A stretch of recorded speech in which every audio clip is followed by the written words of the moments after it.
GTD still just under 2 seconds between the two Acuras, 86 from 93. And as far as the championship's concerned, that's the right way around. Meantime, a little bit of problem there. Yes, there is.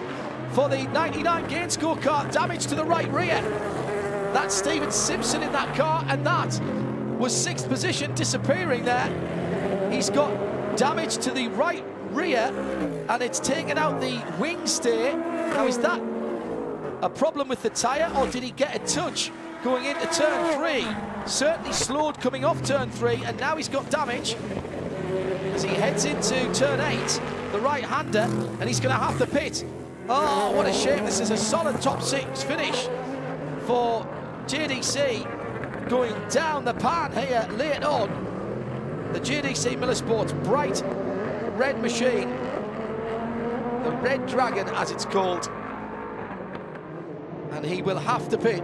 In fact, he's been given a mechanical flag. Oh, he was pushed into the Lexus whilst trying to defend from the Mustang sampling car, number 5. He was trying to overtake number 5 car, excuse me, yes.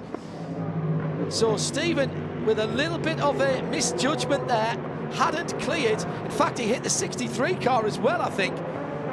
And a very uncharacteristic misjudgment that has caused damage, certainly to the number 14 of Kyle Marcelli.